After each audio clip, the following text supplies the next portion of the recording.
Oke, selamat datang. Kali ini kita akan coba membedah sesuatu yang sangat fundamental ya, yaitu sistem organisasi gereja kita. Penting untuk dicatat, analisis ini bukan datang dari opini luar, tapi digali dari dokumen-dokumen internal dan refleksi kritis yang muncul dari dalam gereja itu sendiri. Jadi mari kita sama-sama lihat mesin yang selama ini mengatur kehidupan kita bergereja. Kita akan mulai dengan satu pertanyaan yang mungkin agak provokatif, tapi ini penting banget untuk memandu seluruh pembahasan kita. Pertanyaannya adalah, apakah sistem gereja yang kita jalani ini benar-benar sebuah organisme yang hidup, yang bertumbuh, beradaptasi dan penuh vitalitas, ataukah jangan-jangan ia hanya sebuah mesin besar yang sibuk menjaga dirinya sendiri tetap berjalan, sekedar bertahan dari satu rapat ke rapat berikutnya dengan napas administratif? Nah, untuk menjawab pertanyaan tadi, perjalanan kita akan dibagi jadi 5 bagian. Pertama, kita akan lihat cetak biru idealnya, seperti apa sih desain awalnya. Lalu, kita lihat bagaimana aturan ideal itu bisa jadi rentan di dunia nyata. Ketiga, kita akan mendiagnosis apa saja titik buta dalam sistem. Keempat, kita coba pahami kenapa sistem ini kelihatannya sulit untuk belajar dari masalah. Dan terakhir, kita akan dihadapkan pada sebuah pilihan krusial, reformasi atau stagnasi. Oke, kita mulai dari bagian pertama. Kita akan lihat gimana sih rancangan awalnya. Apa sebetulnya visi luhur di balik penyusunan tata gereja GBKP? Apa mimpi para pendahulu kita saat mereka merancang sistem yang kita pakai sampai hari ini? Jadi gini, penting banget buat kita pahami kalau tata gereja itu bukan sekedar buku peraturan atau undang-undang. Ia dirancang sebagai pedoman iman untuk membantu gereja mengenali siapa dirinya. Strukturnya itu ada 3 pilar. Tata dasar, ini fondasi teologisnya dari Alkitab. Lalu tata pelayanan, yang mengatur soal organisasinya. Dan tata kerja, ini soal prosedur pelaksananya. Semuanya ini dibangun di atas fondasi sistem yang disebut presbiterial sinodal. Nah, secara teologis, ini keren banget. Idenya adalah kepemimpinan itu harus kolektif, dipegang bersama oleh para presbiter, yaitu pendeta, pertua, dan diakan. Tujuannya, supaya nggak ada kekuasaan yang terpusat di satu orang, dan semua orang punya tanggung jawab bersama. Sebuah cetak biru yang sangat-sangat ideal. Tapi ya gitu kan, sebagus apapun desain di atas kertas ketika dijalankan oleh manusia, selalu ada celah antara idealisme dengan realita di lapangan. Sekarang mari kita lihat lebih dalam di mana letak ketegangan ini. Nah, disinilah kita lihat konfliknya secara langsung. Cita-citanya adalah kepemimpinan bersama, tapi dalam praktiknya ini bisa bergeser menjadi oligarki rohani, di mana hanya segelintir orang atau figur-figur kuat yang mendominasi pengambilan keputusan. Musyawarah untuk mufakat yang ideal itu bisa berubah jadi manipulasi konsensus. Aturan-aturan prosedural seperti quorum atau voting yang tujuannya untuk keteraturan malah bisa jadi alat untuk membungkam kritik. Bahkan aturan suara mayoritas setengah plus 1 bisa jadi kediktaturan mayoritas, yang akhirnya mengabaikan suara-suara minoritas yang mungkin justru membawa kebenaran. Keputusan bisa jadi sah secara prosedur, tapi belum tentu benar secara substansi dan moral. Dan ini nih intinya. Kutipan ini benar-benar menusuk ke jantung masalahnya.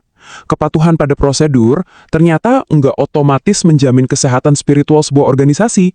Tanpa adanya kerendahan hati, tanpa keberanian etis dari orang-orang yang menjalankannya, sistem yang paling ideal sekalipun bisa bergeser fungsinya. Dari yang tadinya alat untuk kepemimpinan bersama, malah menjadi alat untuk kekuasaan bersama demi mempertahankan status quo. Oke, dari sini kita bakal lihat gimana masalah-masalah tadi itu saling terkait dan menjadi masalah yang lebih besar, masalah sistemik. Kita coba pakai kacamata system thinking ya, biar kelihatan pola dan hubungan sebab akibatnya. Nah, disinilah letak bahayanya. Kita masuk ke apa yang disebut siklus setan atau lingkaran umpan balik negatif. Ini adalah kondisi di mana satu masalah yang tidak diselesaikan bukannya hilang, tapi malah memicu dan memperburuk masalah lainnya. Hasilnya adalah sebuah spiral penurunan yang makin lama makin cepat dan makin sulit untuk dihentikan. Oke, jadi pemicu pertamanya itu apa? Menarik banget nih. Kalau kita lihat data di atas kertas, jumlah anggota CD mungkin kelihatannya stabil atau bahkan bertambah. Tapi kalau kita gali lebih dalam, ada fenomena yang namanya penyusutan tersembunyi atau hidden attrition. Apa itu? Itu adalah penurunan jumlah anggota yang aktif terlibat. Itu adalah generasi muda yang pergi merantau dan gak pernah kembali aktif di gereja. Itu adalah mereka yang diam-diam pindah ke gereja lain tanpa pernah tercatat. Sistem kita seringkali terlalu fokus menghitung kepala, tapi lupa mengukur hati yang terlibat. Nah, efek dominonya langsung terasa di keuangan. Logikanya sederhana kan? Ketika partisipasi aktif turun, basis sumber daya seperti kolekte dan persembahan juga ikut turun. Masalahnya, biaya-biaya struktural itu nggak ikut turun. Gaji, biaya pemeliharaan gedung, dan terutama setoran wajib ke klasis atau sinode, itu semua sifatnya tetap, bahkan cenderung naik. Inilah yang disebut dalam analisis sistem sebagai kekakuan struktural di tengah penurunan sumber daya. Dan akibat dari semua ini apa? Organisasi dipaksa masuk ke sebuah mode yang kita sebut mode bertahan hidup administratif. Fokusnya jadi bergeser total dari yang seharusnya menjalankan misi Allah di dunia, malah jadi sibuk cuma untuk memastikan operasional dasar tetap berjalan. Energi dan waktu habis terkuras hanya untuk menutupi defisit dan memenuhi kewajiban-kewajiban struktural, bukan lagi untuk inovasi, pelayanan, atau penjangkauan jiwa. Oke, ini kan jadi pertanyaan besar ya. Kalau tanda-tandanya udah kelihatan, partisipasi turun, keuangan tertekan, kenapa sistemnya kayak nggak bisa ngoreksi diri sendiri? Nah, jawabannya ada di konsep yang namanya organisasi pembelajar. Ada seorang pemikir hebat namanya Peter Senge. Dia bilang, organisasi yang sehat itu bukan yang nggak pernah salah, tapi yang pintar belajar dari kesalahannya. Organisasi pembelajar atau learning organization itu nggak cuma kaku ikutin aturan. Dia berani mempertanyakan asumsi-asumsi lama, dia menguji model-model berpikirnya, dan terus beradaptasi. Seharusnya tata gereja bukan cuma jadi buku aturan, tapi jadi alat untuk kita berefleksi dan belajar bersama. Tapi alih-alih belajar, yang sering terjadi justru sebaliknya. Sistem malah kejebak dalam apa yang Seneca sebut rutinitas defensif. Coba bayangin siklusnya. Pertama, ada masalah diangkat, misalnya soal keuangan yang menurun. Kedua, masalah ini nggak dilihat sebagai data untuk belajar, tapi malah dianggap sebagai ancaman, sebagai kritik terhadap kepemimpinan. Ketiga, apa responnya? Fokusnya langsung dialihkan ke prosedur. Pertanyaannya jadi, apakah laporannya sudah benar, rapatnya sudah quorum, anggarannya sudah disahkan sesuai aturan? Keempat, akibatnya, akar masalah yang sebenarnya, yaitu partisipasi yang menurun, jadi terabaikan. Dan kelima, karena akar masalahnya tidak pernah disentuh, masalahnya jadi makin parah, dan siklus defensif ini jadi makin kuat. Rapat-rapat jadi sekedar formalitas, bukan lagi tempat untuk belajar bersama. Dan ujung dari semua ini, fatal. Organisasi bisa mengalami yang namanya kebutaan struktural. Artinya, sistem menjadi begitu sibuk dengan urusan internal dan kepatuhan proseduralnya sendiri, sampai-sampai ia tidak bisa lagi melihat krisis yang sedang ia ciptakan. Ia tidak sadar bahwa fondasi yang menopangnya, yaitu partisipasi jemaat dan kesehatan finansial, sedang terkikis pelan-pelan. Terus, apa artinya semua ini buat ke depannya? Nah, analisis ini sebenarnya membawa kita pada sebuah peringatan. Peringatan struktural, yang jelas, gamblang, dan mendesak. Coba kita lihat tabel ini.